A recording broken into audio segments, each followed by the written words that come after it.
మనిషి పెద్ద మనిషి 40 ఏళ్ళ ఇండస్ట్రీ అని అంటాడు. నేను రాసిస్తున్నా, జగన్మోహన్ రెడ్డి అనే వ్యక్తి ఏ రోజైనా కానీ ఇంగ్లీష్ మీడియంను అపోజ్ చేసినాడు అని చెప్పి నువ్వు ప్రూవ్ చేయి. సిద్ధమా? సిద్ధమైతే చెప్పు. ఊరికి ఎందుకు అబద్ధాలు ఆడుతావు? మీకు అవకాశం ఉన్నది. మీరు 5 ఏళ్ళు ముఖ్యమంత్రిగా ఉన్నారు. మీకు 5 ఏళ్ళు మీరు ముఖ్యమంత్రిగా ఉన్నప్పుడు మీకు ఇంగ్లీష్ మీడియంను ఎన్ఫోర్స్ చేసి మొత్తం 45,000 స్కూళ్ళు, గవర్నమెంట్ స్కూళ్ళల్లో మొత్తం ఇంగ్లీష్ మీడియం తీసుకొచ్చి మొత్తం స్కూల్స్ను మార్చే సువర్ణ అవకాశం మీ చేతిలో ఉన్నప్పుడు మీరు చేయలేకపోయారు. మీరు చేసింది ఏంటి? 45,000 గవర్నమెంట్ స్కూళ్ళల్లో కేవలం 34% మాత్రమే ఇంగ్లీష్ మీడియం స్కూళ్ళుగా ఉన్నాయి అని అంటే 66% మీ హయాంలో గవర్నమెంట్ స్కూళ్ళన్నీ తెలుగు మీడియంలోనే ఉండే పరిస్థితిలోకి మీరు తీసుకొచ్చినారు అని అంటే సిగ్గుతో తలంచుకోవాలి. మీరు నిజంగా అలా చేయకుండా ప్రైవేట్ స్కూళ్ళకు అందరికీ కూడా మీరు నారాయణ స్కూళ్లకు, చైతన్య స్కూళ్లకు, ప్రైవేట్ స్కూల్ అందరికీ మేలు చేసేదానికోసము, వాళ్ళతో మీరు భాగాలు పెట్టుకొని మేలు చేసేదానికోసము మొత్తం గవర్నమెంట్ స్కూళ్ళ విధానాన్ని పూర్తిగా భ్రష్టు పట్టించిన మీరు ఈరోజు మాట్లాడుతూ ఉన్నారు అని అంటే, అందులో అబద్ధాలు మాట్లాడుతున్నారంటే నిజంగా 40 ఏళ్ళ ఎక్స్పీరియన్స్ అని చెప్పుకునే మీరు సిగ్గు తలకాయ ఉంచుకోవాలి.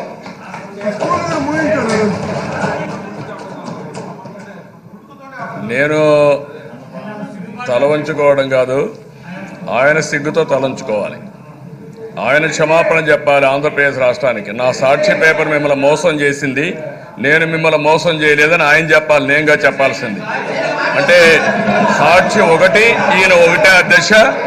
సాక్షిలో రాస్తే మాత్రం ఈయనకి సంబంధం లేదు. ఈయన ఆ రోజు మాత్రం ఏ రాసిన అధ్యక్ష, నారాయణ స్కూల్స్ని ప్రమోట్ చేయడానికి ఇంగ్లీష్ మీడియం పెట్టారని. ఇప్పుడేం మాట్లాడుతున్నారు? తెలుగు మీడియం ఎందుకు వచ్చిందంటే నారాయణ స్కూల్స్ పోవడం కోసం తెలుగు మీడియం పెట్టారు. ఈ మనిషి నిజంగా ఎలా మాట్లాడుతున్నాడు? అసలు ఈ మనిషికి బుద్ధిగా ఏమైనా ఉందా అధ్యక్ష? ఉందా ఏమన్నా?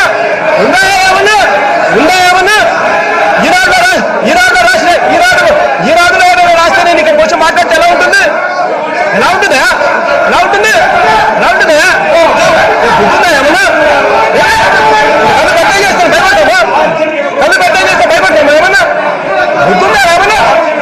వయసు పెరుగుతా ఉంది, బుద్ధి కూడా పెరగాల. ఈనాడులో పొద్దున ఈనాడులో రాసే ఐటమ్స్ తీసుకొని వచ్చాను ఇక్కడ మాట్లాడితే ఎలా ఉంటుంది? ఏం మాట్లాడుతున్నా? బుద్ధిందా ఏమన్నా? బుద్ధిందా అధ్యక్ష? ఈనాడులో రాసిన ఐటమ్స్ మీద, ఈనాడులో బానర్ స్టోరీస్ రాసిన ఐటమ్స్ మీద గన ఈ అసెంబ్లీ గన చర్చ జరగడం మొదలు పెడితే ఏ రకంగా ఉంటుంది అధ్యక్ష? ఈనాడు రాసే స్టోరీస్ చంద్రబాబు నాయుడు గారికి పాంఫ్లెట్ పేపర్ అయినా కూడా ఈనాడులో రాసే ఐటమ్స్ మీద గన ఇక్కడ గన చంద్రబాబు నాయుడు గారు చెప్పినట్టుగా నేను మాట్లాడడం మొదలు పెడితే అసలు ఇంకా డిస్కషన్ అనేది ఎక్కడ ఉండదు అధ్యక్ష. అది పేపర్ బేసిక్లీ ఒక పేపర్ అనేది బేసిక్లీ ఒక వ్యవస్థ. ఈనాడు వాళ్ళకుంటుంది, సాక్షి అనే పేపర్ ఈనాడుకు ఆపోజిట్ గా ఇంకొక వ్యవస్థ అనేది ఉంటుంది. అదొక మీడియా వ్యవస్థ. ఆ మీడియా వ్యవస్థలో వాళ్ళకు అనుకూలమైన ఛానళ్లు, అనుకూలమైన పేపర్లు వాళ్ళకుంటాయి, మాకు అనుకూలమైన పేపర్లు, అనుకూలమైన ఛానళ్లు మాకుంటాయి. అంతేగాని దానికి సంబంధించినంత వరకు అదొక వ్యవస్థను పట్టుకొని ఆ వ్యవస్థల్లో ఏదైతే రాస్తారో అవన్నీ రాసినట్టు కూడా మనకు ఇష్టం వచ్చినట్టుగా తిప్పుకుంటూ మాట్లాడడం మొదలుపెట్టి అది మేమే చేశాము, మేమే మాట్లాడాము అని చెప్పి ఆయన ఇష్టం వచ్చినట్టుగా మాట్లాడడం మొదలుపెట్టి ఎట్లా కుదురుతుంది అధ్యక్ష? ఇది ఏదైనా మాట్లాడేసరికి జగన్మోహన్ రెడ్డి అనే వ్యక్తి మాట్లాడి ఉండాలి కదా. జగన్మోహన్ రెడ్డి అనే వ్యక్తి మాట్లాడిందంటే నీకు దమ్ము, ధైర్యము, నిజాయితీ, సిగ్గు ఏమన్నా ఉంటే చూపించమని అడుగుతా ఉన్నా. నేను నా మీద చెప్పలేనప్పుడు ఎందుకు మాట్లాడతామని అడుగుతా ఉన్నా. గౌరవనీయ ఉప ముఖ్యమంత్రి, ప్రజలందరూ టీవీల దగ్గర చూస్తున్నారు, పవన్ కళ్యాణ్ గారు. గౌరవ అధ్యక్షుల వారికి హృదయపూర్వక నమస్కారం. నాకు మాట్లాడే అవకాశం ఇచ్చినందుకు గౌరవ ముఖ్యమంత్రి గారికి, మీకు హృదయపూర్వక నమస్కారం. నిన్న గవర్నర్ గారి ప్రసంగానికి మనస్ఫూర్తిగా మా పార్టీ తరపు నుంచి, నా తరపు నుంచి మనస్ఫూర్తిగా దానికి మద్దతు తెలుపుతూ ధన్యవాదాలు తెలియజేసుకున్నాను అధ్యక్ష. ఇక్కడున్న ఎక్కువ మంది చాలా సీనియర్ నాయకులు మోస్ట్ ఆఫ్ దెమ్. నాకు ఇలాంటి సెషన్స్ ఎలా ఉంటాయో నాకు తెలియదు. ఫస్ట్ టైం నేను అంటే గొడవ ఎలా ఉంటుంది అసెంబ్లీలో నాకు తెలియదు. నాకు చాలా ఆశ్చర్యం కలిగింది ఏంటంటే ఆయన నేను ఇట్లాంటి గొడవలు టీవీల్లో గతంలో తెలంగాణ నరసింహన్ గారు గవర్నర్గా ఉన్నప్పుడు ఉమ్మడి రాష్ట్రం అప్పుడు గొడవలు చూశాను, టీవీలో చూసామని. అట్లీస్ట్ దానికి ఒక కారణం ఉండిందో ఇంకో 100 విభేదించే పరిస్థితులు ఉన్నాయి. ఇక్కడ విభేదించడానికి ఏముందో నాకు తెలియలేదు. నేను అనుకుంటా ఉన్నాను ఇలా ప్రవర్తించచ్చా, ఇలా చేయొచ్చా అంటే ఇది leaders should lead by example కదా. రాష్ట్రానికి ప్రథమ పౌరులైన గవర్నర్ గారు ఇలా ఈ స్థాయిలో ఉండి ఆయన మర్యాదపూర్వకంగా వచ్చి మన బడ్జెట్ని మన రాష్ట్ర విధానాలని ఆయన ప్రవేశపెట్టి మాట్లాడుతూ ఉంటే గౌరవించే విధానం ఇదేనా అని అనిపించింది. సో నేను మనోహర్ గారితో మాట్లాడుతాను, మా సహచరులను మంత్రి మన సివిల్ సప్లైస్ మినిస్టర్ గారితో. నా రూల్ బుక్ మేమిద్దరు మాట్లాడుకుంటే rules of procedure and conduct of business in Andhra Pradesh legislative assembly ఏంటి సార్ ఇలాగే మాట్లాడేస్తారంటే దాంట్లో చూపించాను. Chapter 5లో when the House assembles under Article 175, 176 of the Constitution, every member shall maintain the dignity and solemnity of the occasion before, during or after the governor's address and shall not obstruct or interrupt the address in any manner. Maintenance of dignity and salinity at governors address అనేది చాలా స్పష్టంగా ఈ rule బుక్లో ఉంటే మనమే రూల్స్ని implement చేయాల్సిన వాళ్ళం. వారికి సంఖ్యాబలం ఉందా లేదా పక్కన పెడితే every member of this house has a responsibility to follow the rules. మనమే కనుక ఆ రూల్స్ని బ్రేక్ చేస్తే ఇంక మన ప్రజలకి కానీ చూసే వాళ్ళకి ఏం చెప్తాం.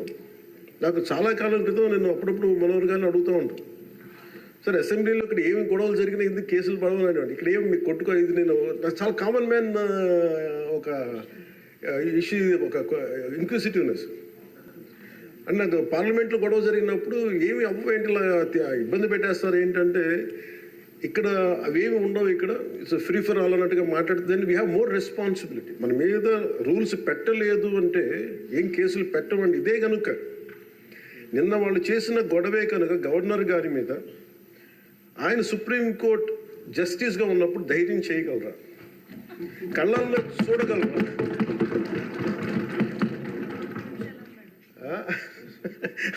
నాకు అదే అనిపించింది.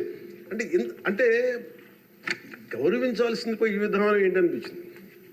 నిన్న టీవీ వాళ్ళని అడిగారు, మీరు వీళ్ళు వైసీపీ నాయకులు ఇలా మాట్లాడారు కదా, మీ ఇదేంటి అని. YCP synonym for ruckus. అంటే గొడవకు కానీ బూతులకు కానీ వాళ్ళు పర్యాయ పదం అయిపోయారు. అంటే నిన్న చూసిన గొడవ జరిగిన తర్వాత నాకు నిజంగా అనిపించింది, గౌరవ ముఖ్యమంత్రి గారు అన్ని సంవత్సరాలు వాళ్ళు ఎలాగా వాళ్ళని తట్టుకొని నిలబడ్డారు, ఆయనకి హ్యాట్స్ ఆఫ్ తెలియజేస్తారు. అది ఎంత గట్స్ ఉండాలి, ఎంత దమ్ము ఉండాలి, ఎంత ధైర్యం ఉండాలి. అలాగే నాకు నిన్న గొడవలు జరుగుతుంటే నాకు అనిపించింది, నాకు ఇవే గుర్తొచ్చినాయి అధ్యక్ష. వాళ్ళు ఎప్పుడైతే పేపర్లు విసిరేసి అక్కడ దాకా వచ్చారో నాకు గుర్తొచ్చింది వివేకానంద రెడ్డి గారి హత్య గుర్తొచ్చింది. అంటే వాళ్ళ విధ్వంస విధానం చూశాను. అలాగే ప్రజావేదికని కూల్చిన విధానాన్ని గుర్తొచ్చింది అధ్యక్ష. 200 పైచిలకు ఆలయాలని విధ్వంసం గుర్తొచ్చింది అధ్యక్ష. డాక్టర్ సుధాకర్ గారు చనిపోయిన విధానం గుర్తొచ్చింది అధ్యక్ష. జంగారెడ్డి కల్తీ సారాలో చనిపోయిన చావులు గుర్తొచ్చినాయి అధ్యక్ష. సుప్రీంకోర్టు జడ్జిలతో లెటర్ రాసిన విధానం గుర్తొచ్చింది అధ్యక్ష. వాళ్ళు చేసిన గొడవకి మన హైకోర్టు, ఆంధ్రప్రదేశ్ హైకోర్టు జడ్జెస్ని సోషల్ మీడియాలో బూతులు తిట్టిన విధానం గుర్తొచ్చింది అధ్యక్ష. సోషల్ మీడియా అబ్యూస్ గుర్తొచ్చింది అధ్యక్ష. పత్రికాధిపతులపై దాడులు గుర్తొచ్చినాయి అధ్యక్ష. రివర్స్ టెండరింగ్ గుర్తొచ్చింది అధ్యక్ష. పాలసీ టెర్రరిజం గుర్తొచ్చింది అధ్యక్ష. స్వయాన మీ మీద జరిగిన టార్చరు, దాడులు, ఇబ్బంది పెట్టిన విధానం గుర్తొచ్చింది అధ్యక్ష. మన అడవుల విధ్వంసం గుర్తొచ్చింది అధ్యక్ష. చంద్రబాబు గారిని 53 రోజులు జైల్లో పెట్టి ఇబ్బంది పెట్టిన విధానం గుర్తొచ్చింది అధ్యక్ష. అమరావతి రైతుల్ని దారుణంగా రక్తాలు వచ్చేలా కొట్టి కేసులు పెట్టింది గుర్తొచ్చింది అధ్యక్ష. తిరుపతి కల్తీ లడ్డులు గుర్తొచ్చినాయి అధ్యక్ష. అబ్యూజ్ ఆన్ విమెన్ గుర్తొచ్చింది అధ్యక్ష. మన కళ్ళ ముందు వీళ్ళు విధ్వంసం తెలియజేస్తా ఉన్నారు. వీళ్ళు ఈ స్థాయిలో ఇక్కడ ప్రవర్తిస్తే దానికి సంబంధించి బయట ఇట్లాంటి గొడవలు జరుగుతాయి అధ్యక్ష. ఇది మారాలి అని చెప్పి మనం మాట్లాడితే ప్రజలు మనకి ఈ రోజున ఇంత అత్యధిక బలంతో మనల్ని ఇక్కడ నుంచోబెట్టారు అధ్యక్ష, ఇక్కడ కూర్చోబెట్టారు మనందరినీ. దీనికి గౌరవ ముఖ్యమంత్రి గారు ప్రదేశాలు చెప్తా ఉంటారు. అలాగే ఇది మినిమం గవర్నమెంట్, ఇది మన నరేంద్ర మోదీ గారు చెప్తారు, గౌరవ ప్రధానమంత్రి, minimum government and maximum governance అని. దాంట్లో భాగంగానే చాలా గ్రేట్ అడ్మినిస్ట్రేటివ్ రిఫార్మ్స్ పట్టుకొచ్చారు. ఈ రోజున వాట్సాప్ గవర్నెన్స్ కూడా ముందుకు తీసుకెళ్ళడానికి ఆయన అనుభవం. అంటే మేము ఈ ప్రభుత్వం చేస్తున్నది అధ్యక్ష, ఎక్కడా కూడా ప్రభుత్వం ప్రజలకి సామరస్యపూర్వకంగా ఉండాలి, ఎక్కువ సానుకూలంగా ఉండాలి, ఎక్కువ బాధ్యతలు పెట్టాలి, ఎక్కువ బరువు పెట్టకూడదనే విధంగా గౌరవ ముఖ్యమంత్రి గారి ఆధ్వర్యంలో నడుస్తూ ఉంది ప్రభుత్వం. మేమందరం ఆయనకి సహాయ సహకారాలు అందిస్తా ఉన్నాం అధ్యక్ష. Governor his excellency Abdul Nazeer గారికి రాష్ట్ర ప్రభుత్వ అధిపతిగా గవర్నర్ హోదాలో శాసనసభను ఉద్దేశించి రాష్ట్ర అభివృద్ధి భవిష్యత్ నమూనాను దిశానిర్దేశం చేసినందుకు వారికి నా హృదయపూర్వక కృతజ్ఞతలు. అలాంటి ఉన్నతమైన వ్యక్తి ఇస్తున్న సందేశాన్ని చూసి వైసీపీ వాళ్ళు బాయ్కాట్ చేయడం చాలా దురదృష్టకరం. ఇలాంటి ఆయన చూస్తూ ఉన్నాను అధ్యక్ష, ఇట్లాంటి ఇబ్బంది పెట్టే సమయంలో కూడా ఆయనకు ఆరోగ్యం కూడా సరిగ్గా లేదు, జ్వరం వచ్చిన సమయంలో కూడా ఆయన ఎంత ఇబ్బంది పెడుతుంటే ఆయన చాలా సక్సెస్ఫుల్గా ఆయనకి ఇచ్చినందుకు మనస్ఫూర్తిగా వారికి నా ధన్యవాదాలు, నా కృతజ్ఞతలు తెలియజేస్తాను. చట్టసభలు దేవాలయాలు లాంటివి రాజ్యాంగాన్ని పరిరక్షించేందుకు 5 కోట్ల ఆంధ్రప్రదేశ్ రాష్ట్ర ప్రజల భవిష్యత్తుని నిర్ణయించే వేదిక ఇది. అలాంటి సభను హుందాగా నడిపించాలని కూటమి ప్రభుత్వం అధికారులకు వచ్చిన రోజు నుంచి తరచుగా చెప్తూ గౌరవ ముఖ్యమంత్రి గారు పదే మా అందరికీ దిశానిర్దేశం చేస్తూ ఉంటారు. గతంలో కూడా మొదటి రోజు కూడా వారికి ఎట్లా రావాలి పెడితే లేదు మనం ఇబ్బంది పెట్టొద్దు, వాళ్ళకి 11 సీట్లు వచ్చినా కానీ పాపం వారికి ఇవ్వాల్సింది గౌరవం వాళ్ళకి ఇద్దామని చెప్పి ఏ రోజు కూడా ఇబ్బంది పెట్టి గబుక్కుని ఒక మాట అంటుంటే గౌరవ సభ్యులు కొంతమంది ఇక్కడి నుంచి అలా చెయ్యెత్తి అలా మాట్లాడకండి అని అందరినీ చాలా సున్నితంగా మందలించారు ఆయన. ఇట్లాంటి ఉన్నప్పుడు వాళ్ళు ప్రవర్తించిన విధానం చాలా బాధ అనిపించింది. మేమందరం 164 మంది సభ్యులు చాలా బాధ్యతగా వ్యవహరిస్తున్నాం అధ్యక్ష. భవిష్యత్తులో కూడా రాజ్యాంగ పరిరక్షణ, రాష్ట్ర ప్రజల సంక్షేమం, రాష్ట్ర సమగ్ర అభివృద్ధి ధ్యేయంగా వ్యవహరిస్తామని సందర్భంగా గవర్నర్ గారికి శాసనసభ వేదికగా తెలియజేస్తాం. నిన్న సభలో గందరగోళం సృష్టించి సభ నుండి వెళ్ళిపోయిన 11 మంది ఎమ్మెల్యేల పార్టీకి సంబంధించిన ఎమ్మెల్సీ ప్రవర్తనల్ని ఖండిస్తూ ఇందులో ఆ తప్పు లేనప్పటికీ కూడా గవర్నర్ గారికి ప్రభుత్వం తరఫున క్షమాపణ తెలియజేస్తాను అధ్యక్ష. గౌరవ శాసనసభ స్పీకర్ శ్రీ అయ్యన్న పాత్రుడి గారికి, సభలో ఆసీనులై ఉన్న గౌరవ ముఖ్యమంత్రి శ్రీ నారా చంద్రబాబు నాయుడు గారికి, మంత్రివర్యులకు, శాసనసభ్యులకు, శాసనమండలి సభ్యులకు, అలాగే సభ నుంచి వెళ్ళిపోయిన వైసీపీ సభ్యులకు కూడా నా హృదయపూర్వక నమస్కారం. అధ్యక్ష, మేము ఆర్థిక ఇబ్బందులు పడుతున్న రాజధాని ఇచ్చి కూడా రాజధాని నిర్మించుకోలేని రాష్ట్రంలో గత ప్రభుత్వం రాజధానిపై నిర్మాణం దృష్టి పెట్టకుండా 3 ముక్కలాట ఆడింది. అభివృద్ధి కుంటుపడింది, ఆర్థిక స్థిరత్వం కోల్పోయింది. ఈ కారణంగా పెట్టుబడులు మందగించాయి, అధికార దుర్వినియోగం, క్షీణించిన శాంతి భద్రతలు, మౌలిక సదుపాయాలు, కల్పన వైఫల్యం కారణంగా రాష్ట్రం తీవ్ర సంక్షోభంలో వెళ్ళిపోయింది. ఇలాంటి సమయంలో గౌరవ ముఖ్యమంత్రి శ్రీ నారా చంద్రబాబు గారి నాయకత్వంలో ఆయన ఈ సవాళ్ళను అధిగమిస్తూ ప్రభుత్వాన్ని స్థాపించాం. ఇప్పుడు ఆర్థిక, సామాజిక, సాంస్కృతిక, విద్య, ఆరోగ్య, పర్యావరణ మరియు మౌలిక సదుపాయాల అభివృద్ధి లక్ష్యంగా ప్రాంతాల వారి సమగ్రమైన అభివృద్ధి ప్రణాళికతో ముందుకు వెళ్తున్నాం. ఎన్నికల ముందు పరిస్థితులు చూసాం.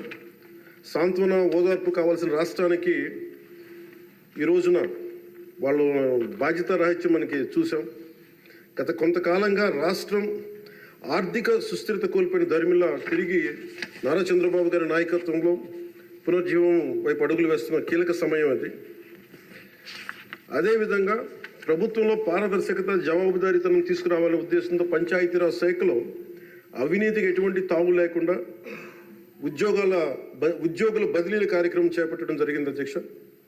గ్రామ పంచాయతీలో ఘనంగా జాతీయ వేడుకలు జరుపుకోవాలనే ఉద్దేశంతో గణతంత్ర దినోత్సవ వేడుకలను ఖర్చులను పెంచి పంచాయతీలకు అందించడం జరిగింది. ప్రభుత్వం అధికారంలోకి వచ్చిన వెంటనే ఒకే రోజు 13,326 గ్రామ సభలు నిర్వహించి ప్రపంచ రికార్డు సాధించామన్న ఈరోజు తీసుకున్న నిర్ణయాలను చిత్తశుద్ధితో అమలు చేసేందుకు పల్లె పండుగ పేరుతో కార్యక్రమం రూపొందించి 3 నెలల కాలంలో సంక్రాంతి పండుగ నాటికి రాష్ట్ర వ్యాప్తంగా ప్రతి గ్రామంలో రోడ్లు నిర్మించే చర్యలు తీసుకున్నాం అధ్యక్ష. కేంద్ర ప్రభుత్వం గ్రామీణ అభివృద్ధి శాఖ ఆధ్వర్యంలో ప్రతిష్టాత్మకంగా నిర్వహించే మహాత్మా గాంధీ జాతీయ ఉపాధి హామీ పథకం ద్వారా విడుదలవుతున్న నిధులను పూర్తి స్థాయిలో సద్వినియోగం చేసుకుంటూ అభివృద్ధి కార్యక్రమాలకి వినియోగం చేస్తూ కేంద్ర ప్రభుత్వం చేత ప్రశంసలు అందుకుంటున్న విషయాన్ని సందర్భంగా మీకు తెలియజేస్తాం అధ్యక్ష. దాదాపు 4,500 కోట్ల వ్యయంతో 30,000 అభివృద్ధి కార్యక్రమాలను ప్రారంభించి రాష్ట్ర వ్యాప్తంగా 4,300 కిలోమీటర్ల సీసీ రోడ్లు నిర్మాణం చేపట్టడం జరిగింది అధ్యక్ష. గత ప్రభుత్వం 5 ఏళ్ల హయాంలో 1,800 కిలోమీటర్ల సీసీ రోడ్లు నిర్మాణం చేస్తే కేవలం 6 నెలల కాలంలో గౌరవ ముఖ్యమంత్రి శ్రీ నారా చంద్రబాబు గారి నాయకత్వంలో కూటమి ప్రభుత్వం 4,300 కిలోమీటర్ల నిర్మాణం చేపట్టింది.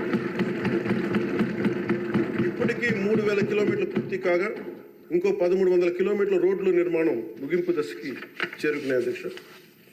ఇవే కాకుండా పాడి రైతుల ఆదాయాన్ని పెంచేలా పాడి పశువులకి రక్షణ కల్పించే ఉద్దేశంతో రాష్ట్ర వ్యాప్తంగా 22,500 గోకులాలని నిర్మాణం చేపట్టడం జరిగింది అధ్యక్ష.